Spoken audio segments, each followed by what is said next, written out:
Today, I'm going to be earning the Platinum Trophy for Dead Rising Remastered. This is the first video in my series of completing every single Dead Rising game before the end of 2025, even Dead Rising 4. So please subscribe to help my sanity. With that being said, the Dead Rising Remastered has 51 trophies including the Platinum, is a 4 out of 10 difficulty, and takes around 25 hours to complete. I'll be breaking this down into 3 parts. Step 1 will be to organically play the game and level up my character in preparation for Step 2, the same playthrough. In this run, we'll have to beat the entire game for a second time while also simultaneously saving every single survivor. Finally, Step 3 will be completing the miscellaneous tasks, the Infinity Mode, and killing the last of the 53,594 zombies needed for the Zombie Annihilator trophy. So jumping into our first playthrough, the story begins with our playable character and main protagonist Frank West, a reporter flying into Willamette, Colorado to cover the zombie outbreak that's happened in the town. During the helicopter ride in, I used my camera to take a photo of the outbreak and earn our first trophy of the game for doing so. Using the camera is a big part of the gameplay loop inside of Dead Rising, having missions directly tied to capturing certain shots with it, being an easy way to earn PP to level up, unlock collectibles, and having a bunch of trophies connected to using it. After a few more minutes of riding through town, a group of helicopters begin to surround us, so our pilot drops Frank off at the rooftop of the Willamette Mall and promises to return in 3 days to pick him up. Frank is immediately greeted by a mysterious man who laughs and says, "Welcome to hell," which is the name of the trophy we unlock right after entering the mall for the first time. This entrance takes us to the security room, which acts as a safe zone for the game and is where we'll be escorting survivors later on. For now, I open up the customization locker and check out all the new content the Deluxe Remaster of the game has to offer. I choose an outfit from the greatest zombie game ever created and make my way into the main area of the mall, where I come across a group of survivors barricading the front door from a horde of zombies, which I decide to take a picture of and earn a trophy for capturing a photo with over 50 targets. I then go around interacting with and taking pictures of the other people and quickly pop another trophy for photographing 10 survivors. Eventually, I come across an old man who screams at us for summoning him here, but before Frank has the chance to respond, he's distracted by some screams. Some old lady is tearing down the barricades to go outside and save her dog, and honestly respect, but like a mother lifting a car to save her child, this grandma somehow conjures up the super strength to push off the other survivors trying to stop her and unlocks the door, letting in the zombies. The mall quickly fills, and with all hell breaking loose, we fight back up to the security room and are introduced to Brad, Jesse, and Otis. It becomes apparent that Brad and Jesse have some type of understanding of what's happening in Willamette, so when Brad decides to use the air ducts to get back into the mall, Frank follows. On his way out, Otis, the mall janitor, handed Frank a walkie and will be using it throughout the game to contact Frank with helpful information about the mall and locations of potential threats and survivors. Later in the mall, Frank has a run-in with Jessie, who is very clearly hurt. She was on her way to help Brad, who we find out is in trouble. Frank, seeing that Jessie is injured, volunteers to go instead, but when he asks for her gun, she questions his experience, to which he says, "I've covered wars, you know."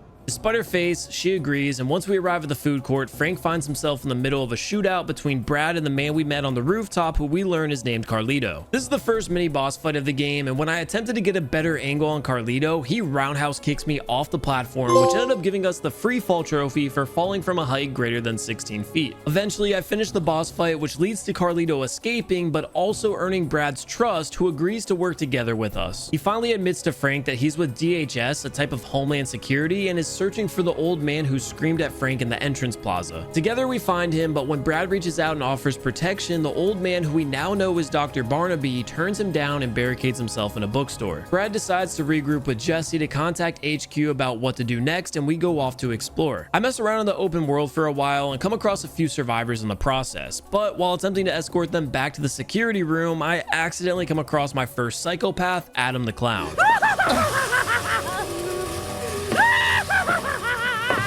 I was not at all prepared for this fight. I'm underleveled and severely underlooted, so this ended up being a giant pain in the ass. Adam ends up murdering all 3 of the survivors who followed me, and after burning through my entire inventory, very nearly takes me with them. But after an extremely dragged out fight, I finish him off with a kick and get the self-defense trophy for defeating our first psycho. With everyone around me dead, I continue on with the whole reason I was at that part of the mall to begin with, which in hindsight now seems like it shouldn't have been a priority, but I finally turned off the Space Rider roller coaster, which to be honest ended up 100% being worth the carnage because it leads to us meeting Greg, who was trapped on the ride. Greg, being another janitor for the mall, decides to show us a secret passageway that pops our next trophy and permanently unlocks a shortcut across the map. On our way back to the security room, a queen wasp flies near Frank's face. He swats it down and crushes it, which causes the head to explode on all the zombies in the area, which obviously confuses Frank, but it's our first potential clue about what caused the outbreak. We drop Greg off at the security room room and catch up with Brad and Jesse, who are unable to contact HQ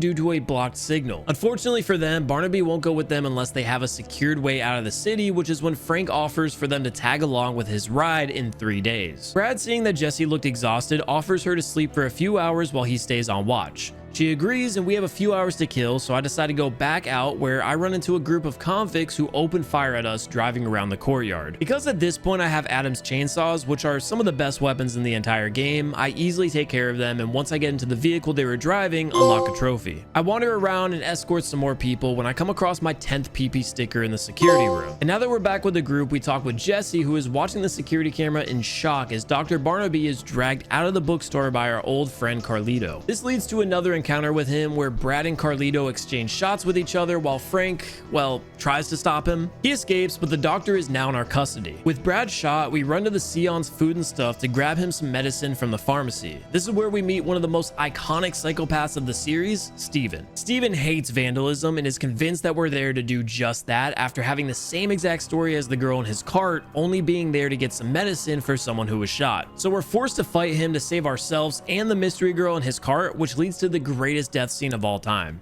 My store. My store.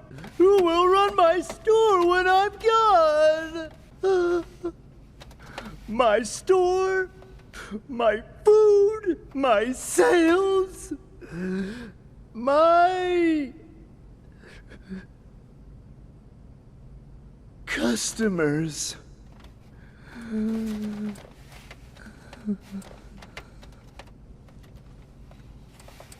Have a nice day.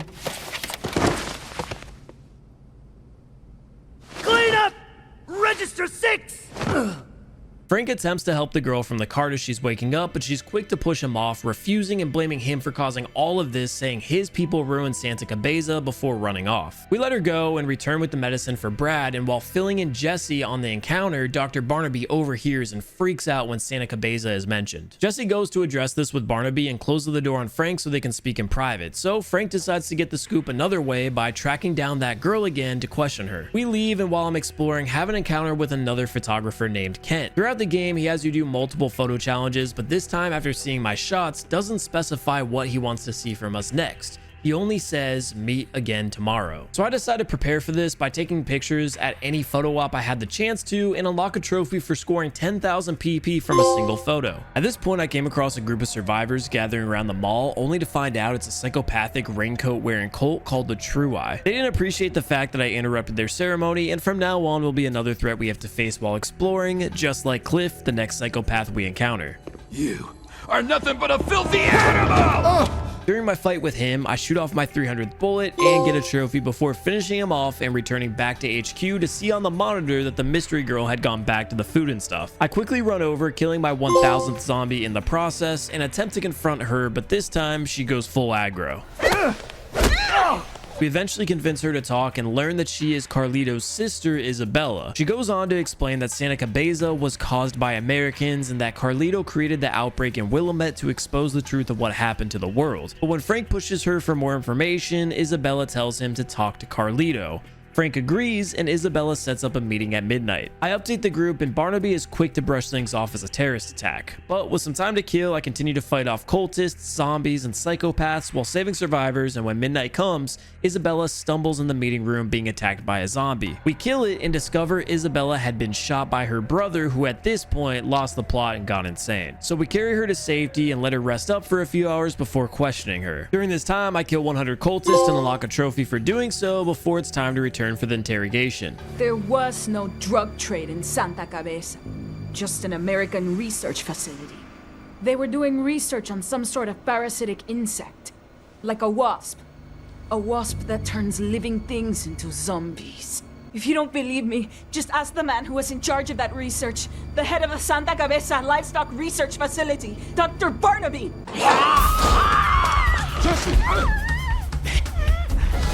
It started! He's turning! Hey! No, you don't!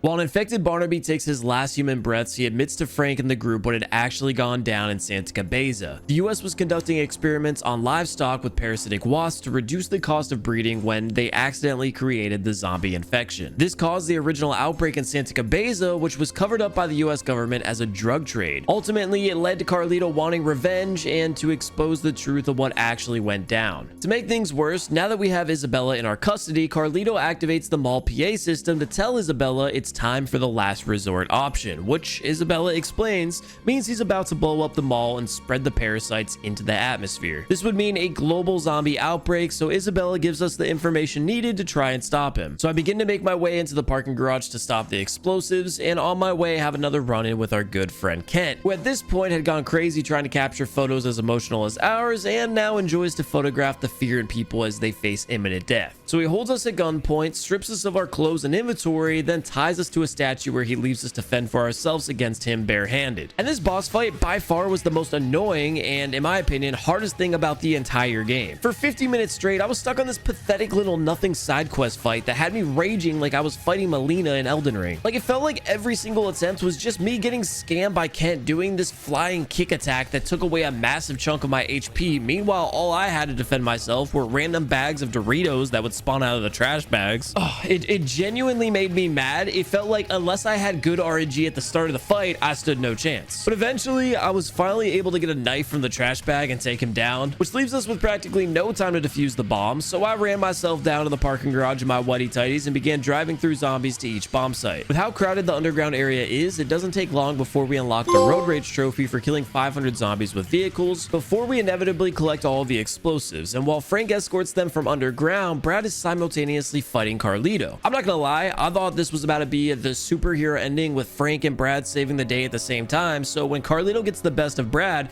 and leaves him in a swarm of zombies with no escape, I was genuinely thrown off. The game cuts back to Frank, who's able to just barely escape the explosions, and Jesse calls in shortly after asking for an update about him and Brad. We say everything's good on our end, but the last time we saw Brad was when he was on his way to fight Carlito. So she asks us to regroup at the security room, and I assume I'll probably see Brad later on in the game. When we get back, Jesse even says when Brad returns, it'll be case closed. So while we wait on that, Isabella decides to take us to Carlito's secret hideout to check out his laptop for any more potential threats. Once we get there, Frank discovers Carlito has a signal jammer active that can only be disabled through his computer, which is password protected. So Isabella decides to attempt cracking the code, which is when I realize I hadn't yet taken a photo of her, which is something I need to do for all the survivors in the game, so I decide to bring out the camera for trophy purposes here. Nothing else, no other intentions in play. I just simply remembered a task that I need to do. So I go to take said unsuspicious photo, and of course when I do, this is the one that would pop our trophy for photographing 30 survivors. I was just doing a challenge. It was just a challenge. Anyway, Jessie radios in that she had seen someone dragging Carlito into a butcher shop, so we make our way over to see what's going on when we meet Larry. Larry, although a little odd, ended up being pretty nice and offered to sell us his fresh quality meat,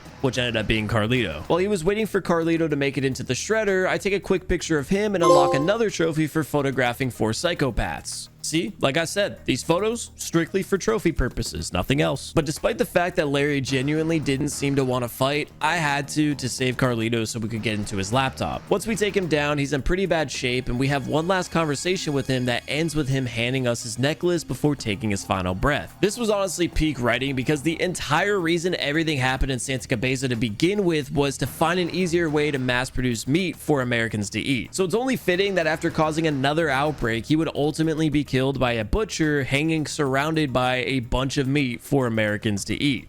Peak, man, peak. We head back to Isabella to break the unfortunate news and hand her his necklace. Inside was a picture of their family, which she uses to figure out the password and log in. She disables the jammer, and Jesse is able to finally contact Homeland Security for backup. But just a few minutes later, Jesse calls back sounding defeated and says, Frank, it's over. HQ's decided to ignore us. The government has decided to deny all knowledge of what happened here. Special forces will arrive for cleanup at midnight. They'll take everyone out. Zombies, people, everyone. After some time, the soldiers arrive and a few meet with Jessie, who say they'll be taking her into custody until she signs an agreement to never speak about what happened in Willamette. She sits in the corner of the room silently as he speaks, never making eye contact. The game then cuts to the soldier standing guard outside, who hears some weird sounds. When he opens the door, we see that Jessie had turned and is already consuming his body. As we get closer to the security room, Frank attempts to contact Jessie again, already hearing gunshots in the distance. Obviously, there's no response, and once we arrive at the office, encounter zombie Jessie, which pops as a trophy. We also find a note from Otis saying he has a small aircraft pilot license and that he and the other survivors are going to take the helicopter the soldiers left on the rooftop to safety. The rest of the military arrives and begins Operation Cleanup, killing everything in sight. With the survivors safe, there's nothing left for us to do but to survive until the afternoon when our ride returns. During this time, special forces are everywhere and hostile, so we're forced to kill or be killed and receive a trophy after our 10th takedown. I use this downtime as an opportunity to make some progress on changing into every available costume in the mall for a future needed trophy and pop one for finding our 5th outfit. Just a few minutes later, another trophy unlocks, this one for running a total of 26.2 miles. I then fast forward to the afternoon, and when the time comes, run to the rooftop to get picked up. After waiting for a while, it seems like the pilot isn't coming back for us. Frank, ready to give up, begins to walk away. But as soon as we do, we see the helicopter in the distance on its way to get us. Hey! Hey! See you, buddy! I see you! Yeah! Yeah, you did it! You did it! Yeah, yeah!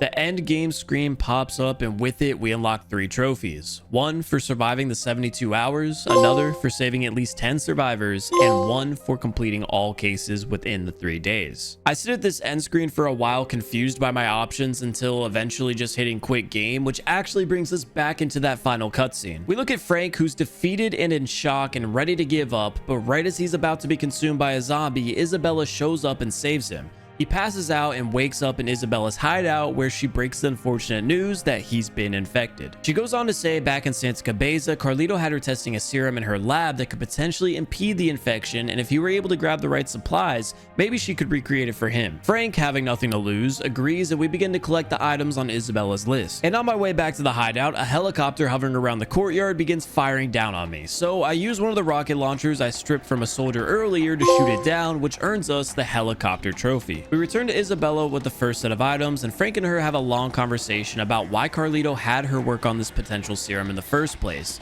She's unsure until they begin to talk about the potential longevity the drug has against the zombification process. This is when it all clicks for Isabella. Carlito had infected 50 orphans with the zombie virus just to temporarily stop it from spreading with Isabella's drug before having them sent off to America to be adopted into families all over the country, essentially creating 50 zombie time bombs. With the two of them now understanding what's at stake, they know they need to escape as soon as possible to warn the world. Isabella sends Frank out one more time to capture some queens, which randomly spawn after killing certain zombies. So I grab her motorcycle to get to the parking garage, but on my way see a ramp and obviously hit it, which unlocks the stunt rider trophy for jumping a vehicle 33 feet. While in the garage farming zombie kills for the queens, I get 2 more trophies after shooting a rocket into a group of zombies. One for defeating 100 enemies with a launcher, and another for breaking our 30th item. I eventually collect enough queens and return to Isabella. She injects Frank with a temporary cure and tells him about a new discovery she made while creating the serum. Apparently, she had found a pheromone that suppresses the attack instinct inside of a zombie. Basically, they don't like the smell, which will cause them to walk away from the scent.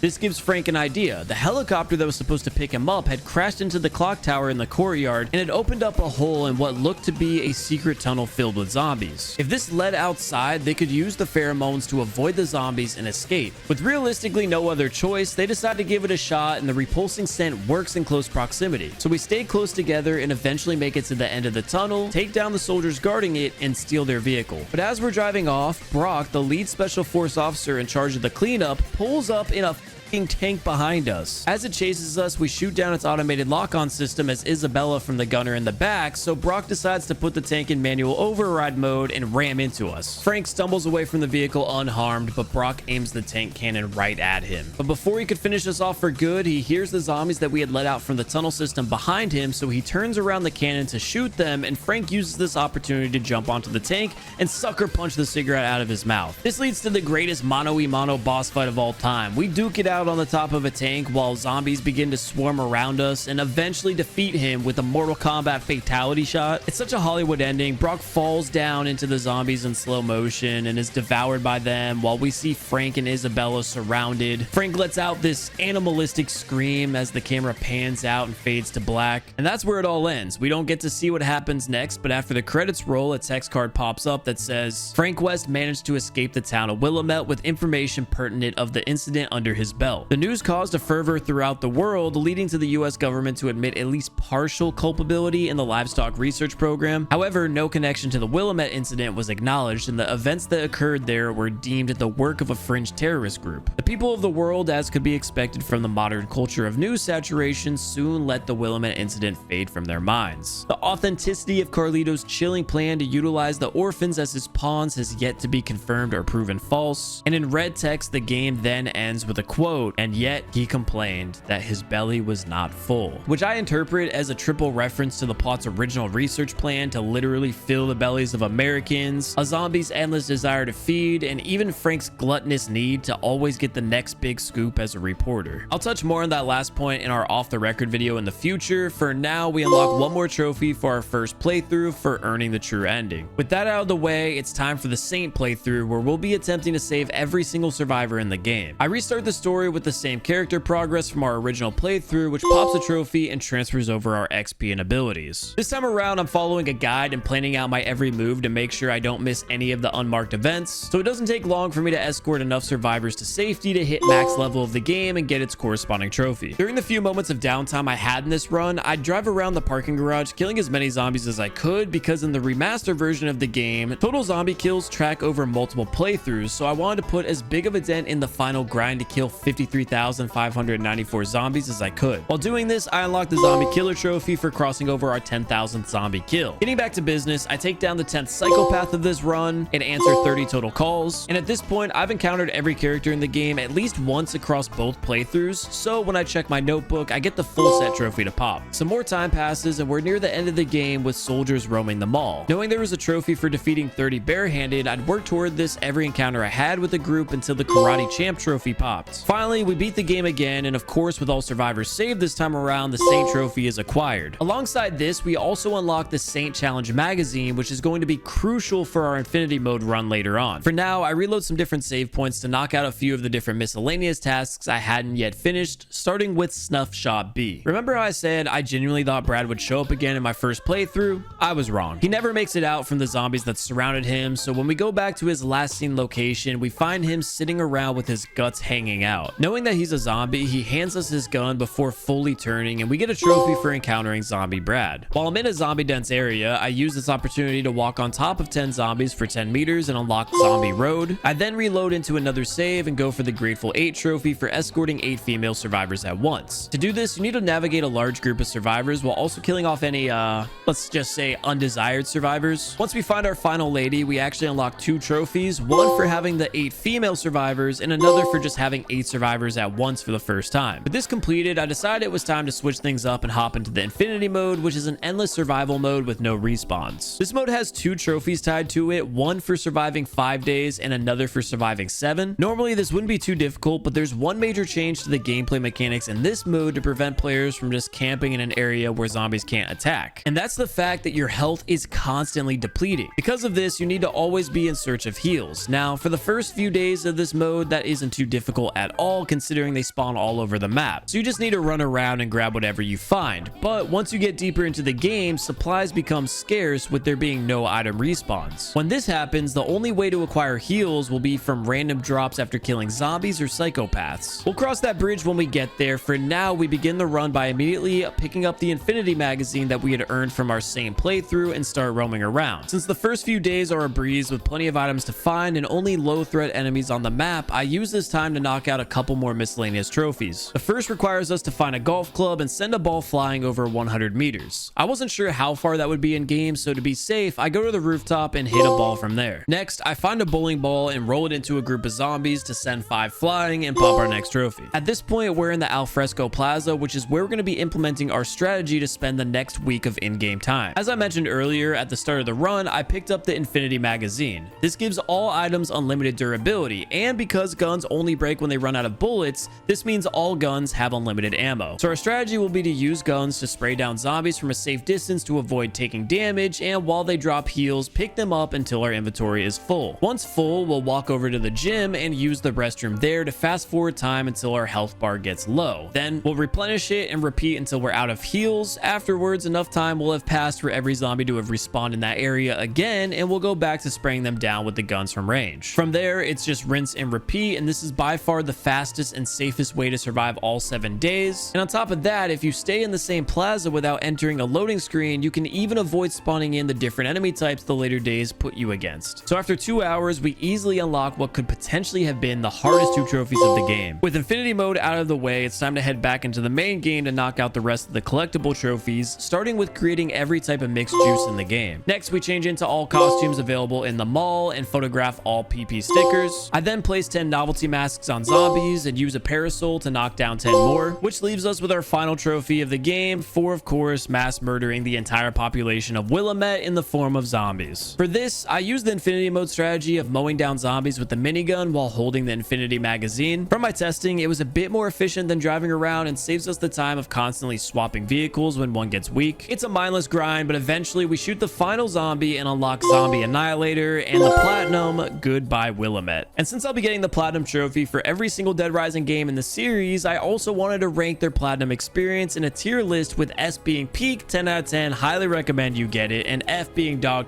do not attempt this platinum, you will lose years off your life. With that being said, the platinum experience for Dead Rising Deluxe Remastered easily crosses into the S rank. The game itself, while easier than the original, is an extremely enjoyable experience with a great story, smooth gameplay and controls, and graphics that, in my opinion, match the fun, unserious vibe of the franchise while still capturing a modern game look. The trophy list has a large variety of challenges that have you exploring the game to its full length and gives replay value to what otherwise likely would be a single playthrough game. Nothing felt annoyingly unfair or impossible to do, and with the total zombie count trophy tracking across multiple playthroughs, even the grind trophies felt rewarding to earn without crossing over into the please kill me territory. In 2025, I think it's the best Dead Rising game to play solo, and potentially even the best Dead Rising game to play. Dead Rising 2 and Off the Record would definitely be close second recommendations, but overall, I thought this game was fantastic from start to finish. So like I said, Dead Rising Remastered gets an S tier from me.